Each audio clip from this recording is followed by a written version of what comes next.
Hello guys, welcome back to our channel, the chemistry teacher.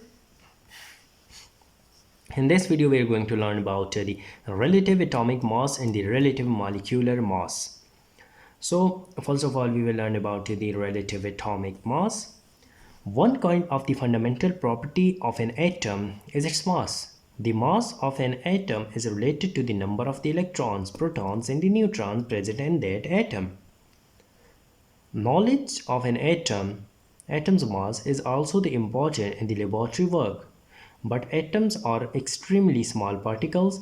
We cannot weigh a single atom, but there are experimental methods of determining the mass of one atom relative to another. The first step is to assign a value to the mass of the one atom of a given element so that it can be used as a standard. By international agreement, an atom of the isotopes of a carbon, called carbon-12, that has 6 protons and 6 neutrons, has a mass exactly 12 atomic mass unit AMU, which is shortly known as, serves as the standard to the atomic mass unit AMU is defined as a mass exactly equal to 1/12 the mass of the one carbon, 12 atoms. Mass of the one carbon 12 atom is equal to 12 atomic mass unit.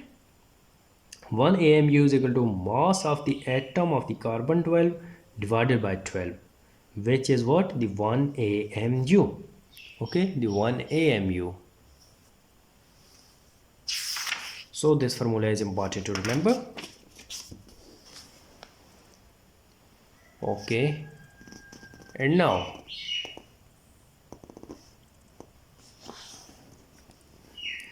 experiments have shown that the average of the mass of a hydrogen atom is only 0.084 times that of the carbon 12 atom.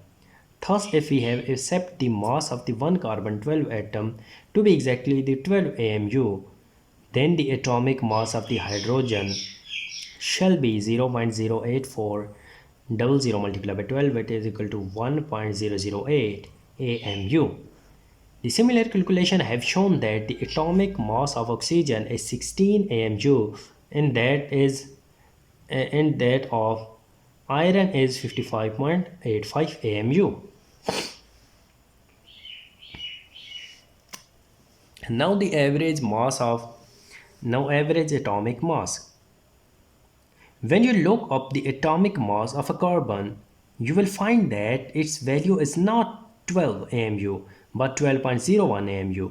The reason for the difference that the most naturally occurring elements, including carbon, have more than one isotopes.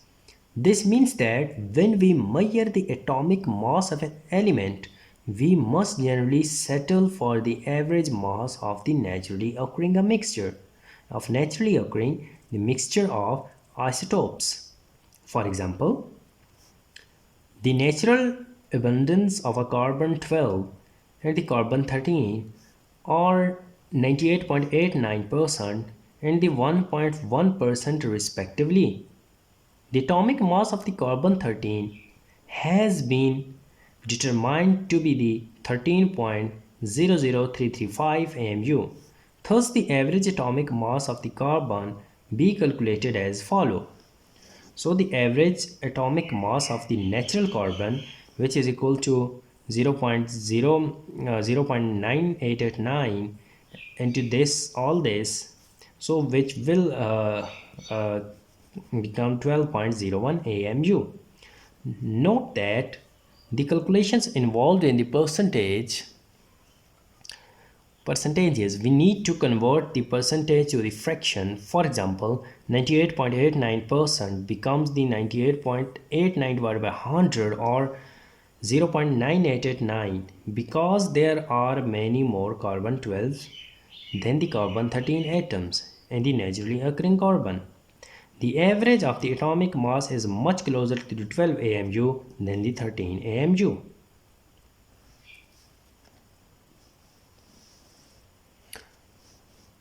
So it is important to understand that we say that the atomic mass of the carbon 12.01 AMU, we are referring to the average value. If the carbon atoms could be examined individually, we would find that either an atom of the atomic mass 12.00000 AMU or one of the 13.00335 AMU, but we never one of 12.01 AMU. The following example, if we have time, we could go for the example. Okay, we are out of time, so we will discuss this example in the next video.